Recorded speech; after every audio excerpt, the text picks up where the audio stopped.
Good morning, students. Welcome back to social science class. In previous video, we were reading powers and functions of the president. You have read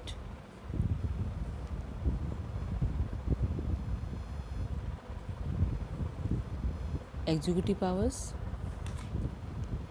legislative powers, financial powers, judicial powers, military powers and diplomatic power में क्या आएगा. Diplomatic power आपके chapter में नहीं है, but मैं बता देती हूँ कि जो एम्बेसडर्स, जो हमारे इंडिया के रिप्रेजेंटेटिव्स हम दूसरे देशों में भेजते हैं, जिनको हम राजदूत भी बोलते हैं.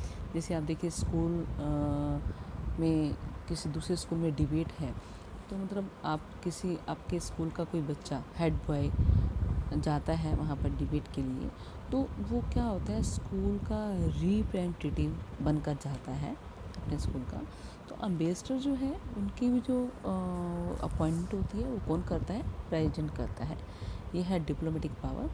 हम लोग लास्ट उसमें थे पावर्स पे, जो है एमरजेंसी पावर्स, प्रेसिडेंट की एमरजेंसी पावर्स. ओके, तो एमरजेंसी पावर्स में जब देश के अंदर कोई भी एक्स्ट्रा ऑर्डिनरी सिचुएशन अराइज हो जाती है, तो तब जो है एमरजेंसी जो है लागू होती है. In case the page number जो है 223 में पढ़ रही हूँ, एमरजेंसी पावर्स. बड़े ध्यान से बेटा रीड करना है. In case of extra ordinary situations in the country और in one or more states, the president has been entrusted with certain emergency powers. देश के अंदर या दो स्टेट्स के अंदर या कंट्री के अंदर कोई भी ऐसी सिचुएशन पैदा होती है, तो जो प्रेसिडेंट है वो क्या करेगा, एमरजेंसी पावर लगा देगा. ये 3 सिचुएशन में लग सकती है. सबसे फर्स्ट जो है हमारी नेशनल इमरजेंसी. कौन सी है, national emergency. Okay, national emergency first है, नेशनल इमरजेंसी. तो नेशनल इमरजेंसी क्या होती है, if the security of the country is threatened by war और एक्सटर्नल एग्रेशन और internal armed rebellion, the president can declare a state of emergency for the whole country. देश के अंदर ऐसी कंडीशन आ जाए कि कोई बाहर से, जैसे चाइना के साथ सपोज करो, चाइना के साथ या पाकिस्तान के साथ अगर कोई वॉर होता है, या कोई इंटरनल देश के अंदर ही कोई अस्त्रों शस्त्रों के साथ जो है विद्रोह हो जाता है, तो उसमें क्या कर सकता है, उसमें जो है नेशनल इमरजेंसी जो है लगा सकता है प्रेसिडेंट. नेशनल इमरजेंसी में क्या होता है कि जो सारी पावर है वो किसके पास चली जाती है, सेंटर के पास चली जाती है. क्लियर, पावर जो है सेंटर के पास चली जाएगी. उसमें जो हमारे फंडामेंटल राइट्स हैं उस समय क्या कर देते हैं, सस्पेंडेड कर दिए जाते हैं. आपको पता है कि फंडामेंटल राइट्स हमें मिले हुए हैं, right to equality, right to freedom, right to freedom of religion. जैसे सपोज कीजिए आपको कहीं भी घूम सकते हैं आप इंडिया में, लेकिन इमरजेंसी के टाइम वो सब क्या कर दिए जाते हैं, ख़त्म कर दिए जाते हैं. ठीक है, और जो लेजिस्लेचर है उसका जो है उस पर इफ़ेक्ट पड़ता है और सेंट्रल गवर्नमेंट के पास पावर चली जाती है. कोई भी जो कानून बनाएगा वो सेंट्रल गवर्नमेंट बनाती है. पूरे देश का जो पावर है, पूरे देश के जो कानून बनाने की पावर है वो किसके पास चली जाती है, सेंटर के पास चली जाती है. आपको पता ही है फेडरल सिस्टम है, पावर्स डिवाइडेड है. सेंट्रल गवर्नमेंट अपनी यूनियन लिस्ट पे कानून बनाती है और स्टेट जो है स्टेट लिस्ट पे, कंकरेंट लिस्ट पे दोनों बना सकते हैं. तो उस समय ऐसा नहीं होता, उस समय पावर जो है सेंटर के पास. ये थी हमारी नेशनल इमरजेंसी. ओके, दूसरी जो है हमारी जो है कॉन्स्टिट्यूशनल इमरजेंसी कह सकते हैं, break down of constitutional machinery in a state या स्टेट इमरजेंसी कह सकते हैं। इसमें क्या होता है, इसमें होता है कि अगर गवर्नमेंट जो स्टेट की गवर्नमेंट है, देखिए, if the government of a state is not being run in accordance with the constitution, the president can declare emergency in that state. किसी भी स्टेट की, सपोज कीजिए यूपी की है, केरला की है, या किसी भी स्टेट की गवर्नमेंट जो है, अगर वो सही ढंग से काम नहीं कर रहे, अगर वो कॉन्स्टिट्यूशन के अकॉर्डिंग काम नहीं कर रहे, अगर वो मैनेज स्टेट को नहीं कर पा रहे हैं, गवर्नमेंट वहाँ की फेल हो जाती है, तो क्या करेंगे, वहाँ पर स्टेट इमरजेंसी लागू हो जाएगी और सारा जो रूल है वो डायरेक्टली प्रेसिडेंट के अंडर आ जाएगा। ठीक है, तो इसको हम क्या बोलते हैं, स्टेट इमरजेंसी बोलते हैं। और प्रेसिडेंट क्या है, प्रेसिडेंट के अंडर आ जाएगा। प्रेसिडेंट स्टेट में किसके थ्रू काम करवाएगा, आपको पहले ही बताया कि स्टेट के अंदर जो गवर्नर होता है, ठीक है, और कंट्री में सेंटर में कौन होता है, प्रेसिडेंट। तो प्रेसिडेंट जो है गवर्नर को जो है बताएंगे और उसके अकॉर्डिंग काम चलेगा। उस समय पावर जो है स्टेट की ख़त्म हो जाएगी, सीएम वगैरह की पावर जो है ख़त्म हो जाएगी और प्रेसिडेंट रूल लागू हो जाएगा। उसके बाद देखिए थर्ड जो है फाइनेंशियल इमरजेंसी। कौन सी है, फाइनेंशियल इमरजेंसी। फाइनेंशियल इमरजेंसी में जब देश की फाइनेंशियल स्टेबिलिटी थ्रेटेंड हो जाती है, तो उस समय जो है प्रेसिडेंट फाइनेंशियल इमरजेंसी डिक्लेयर कर देता है। The emergency powers of the president financial, जैसे अपने देश के ऊपर बहुत ज़्यादा कर्जा हो जाए, पैसे की बहुत ज़्यादा टेंशन हो जाए, तो उस समय जो है फाइनेंशियल इमरजेंसी अभी तक लागू नहीं हुई है। एक बार ऑन पेपर नहीं हुआ, लेकिन 1990 या 91 में क्राइसिस हो गए थे फाइनेंशियल इमरजेंसी के। उस समय जो थे पीवी नरसिम्हा राव थे हमारे प्राइम मिनिस्टर, और फाइनेंशियल मिनिस्टर मनमोहन सिंह जी थे। तो उस समय क्या होता है, फाइनेंशियल इमरजेंसी जब लागू हो जाती है तो उस समय जो है सैलरीज वगैरह जो है ऑफिसर्स की, बड़े बड़े ऑफिसर्स की जो है रिड्यूस कर दी जाती है, अलाउंसेस जो है रिड्यूस कर दिए जाते हैं।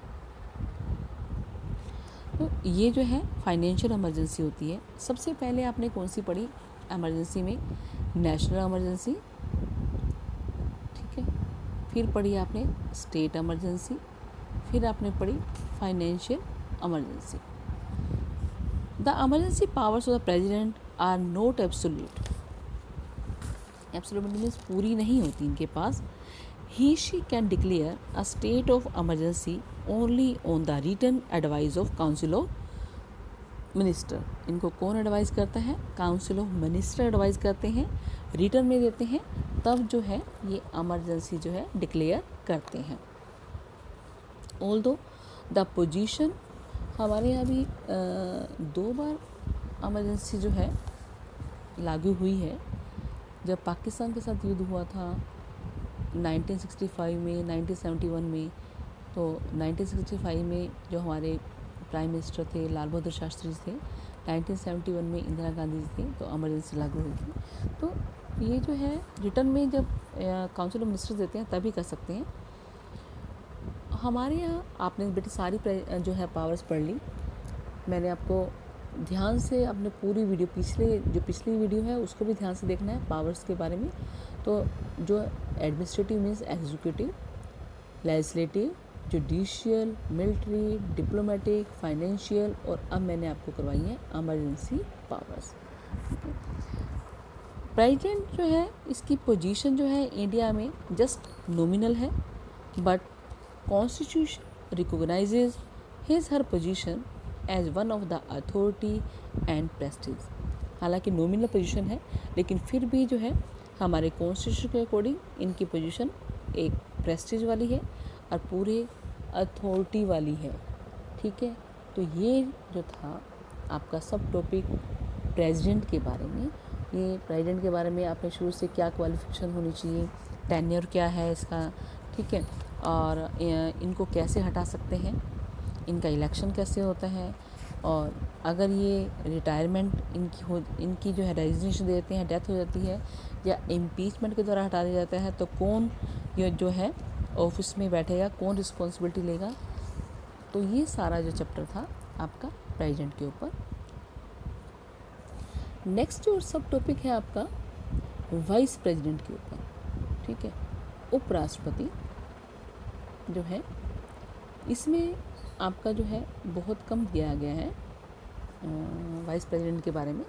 तो देखिए, वाइस प्रेसिडेंट ऑफ इंडिया, इसको हम उपराष्ट्रपति भी बोलते हैं, is elected for 5 years all the members of both the houses of parliament, all the houses of both the, ये जो है पार्लियामेंट के द्वारा चुने जाते हैं। पार्लियामेंट में क्या है, लोकसभा और क्या आएगा, राज्यसभा। ठीक है, जो है ये चुने जाते हैं इनडायरेक्टली 5 years के लिए। कौन से जो है सिस्टम के द्वारा, single transferable vote system in accordance with the proportional representation system. ठीक है, इसमें भी लाइकिंग दी जाती है कि फर्स्ट लाइक आप किस मेंबर को कर रहे हैं, सेकंड किसको कर रहे हैं, थर्ड किसको कर रहे हैं। द वाइस प्रेसिडेंट जो होता है वो क्या होता है, ex officio chairman of the Rajya Sabha. Okay, जो होता है प्रेसिडेंट जो होता है, वाइस प्रेसिडेंट जो होता है वो क्या होता है, ex officio chairman of the Rajya Sabha, और उसके पास इतनी क्वालिफिकेशन होनी चाहिए जी कि वो राज्यसभा का इलेक्शन जो है लड़ सके। इतनी क्वालिफिकेशन जो राज्यसभा के लिए होती है वैसे होनी चाहिए। ठीक है, तो जो इंडिया का कैंडिडेट होना चाहिए, पर्सन होना चाहिए, उसको कोई भी जो है गवर्नमेंट ऑफिस में नहीं होना चाहिए, गवर्नमेंट प्रॉफिट में नहीं होना चाहिए, उसकी जो एज है 35 years होनी चाहिए। ठीक है, जो वाइस प्रेसिडेंट है वो क्या होता है, अध्यक्ष होता है किसका, राज्यसभा का, और वो वैसा ही परफॉर्म करता है सारे फंक्शन जैसे राज्यसभा का स्पीकर करता है। ठीक है, राज्यसभा का स्पीकर के बारे में पढ़ा था आपने, मेजोरिटी पार्टी जो ट्रेडिशन है, मेजोरिटी पार्टी का बनेगा स्पीकर। ठीक है, तो वो अपने में से ही चुनते हैं अपोजिशन पार्टी का जो है डिप्टी स्पीकर। तो he she performs the same functions in Rajya Sabha as the Speaker of Lok Sabha does. Since the Vice President is not a member of Rajya Sabha, she does not participate in voting in the House. क्योंकि जो vice president है वो किसी भी वो इस जो है हाउस राज्यसभा का मेंबर नहीं होता, तो वो वोट नहीं डाल सकता, किसी भी इशू पर जो है वोट नहीं डालता।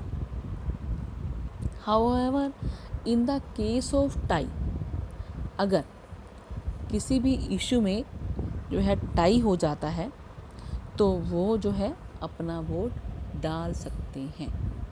ठीक है, whenever the office of the president falls vacant due to death, resignation और removal, देखिए अब however the office may be terminated earlier, death, resignation और रिमूवल, तो क्या होगा, कौन बैठेगा उस समय ऑफिस में, the vice president takes over as the officiating president till a fresh election is held. तो उस समय वाइस प्रेसिडेंट जो है वो बैठेंगे राष्ट्रपति की जगह जब तक नए इलेक्शन नहीं हो जाते। The new president must be elected within 6 months। जो नए प्रेसिडेंट के इलेक्शन जो है वो within 6 month में हो जाने चाहिए। ठीक है, as officiating president, the vice president is entitled to all the powers, privileges and emoluments due to the president of India। वो ऑफिशिएट कर रहे हैं किसको, राष्ट्रपति की जगह, तो जो प्रेसिडेंट को मिलते हैं पावर्स या सुविधाएं या जो सैलरी, तो सेम जो है किनको मिलेगी, वाइस प्रेसिडेंट ऑफ इंडिया को। ठीक है, ये जो था आपका topic, the vice president of India. ये जो है 5 ईयर्स के लिए चुने जाते हैं और दोनों पार्लियामेंट के दोनों हाउस जो हैं इनको इलेक्ट करते हैं। सिस्टम क्या है इनका इलेक्ट करने का, single transferable vote system in accordance with the proportional representation system. जो वाइस प्रेसिडेंट होते हैं वो राज्यसभा के एक्स ऑफिशियो चेयरमैन होते हैं और वो वह ड्यूटी वो सेम करते हैं जैसे लोकसभा का स्पीकर करता है। वो राज्यसभा के मेंबर नहीं होते, तभी वो किसी भी इशू पर अपनी वोट नहीं डाल सकते, बट किसी केस में अगर टाई हो जाता है तो वो अपना वोट डाल सकते हैं। और प्रेसिडेंट की अगर ऑफिस जो है किसी भी कारण से वेकेंट होता है, खाली होता है, अगर उनकी डेथ हो जाती है, रेजिग्नेशन दे देते हैं या इम्पीचमेंट के द्वारा हटाया जा सकता है, तो वाइस प्रेसिडेंट जो है एज एन ऑफिशिएटिंग प्रेसिडेंट का काम करेंगे और नए प्रेसिडेंट की इलेक्शन विद इन 6 मंथ हो जाना चाहिए।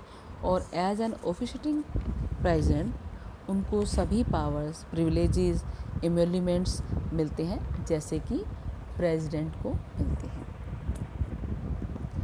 वीडियो को बेटा बड़े ध्यान से पढ़ना है। आपका प्रेसिडेंट और वाइस प्रेसिडेंट ऑफ इंडिया का जो है टॉपिक ख़त्म हो गया है और नेक्स्ट जो आपका टॉपिक है वो क्या है, यूनियन काउंसिल ऑफ मिनिस्टर्स और प्राइम मिनिस्टर के बारे में। ठीक है, तो go through this video again and again and read the chapter thoroughly. Okay beta, have a good day. Thanks.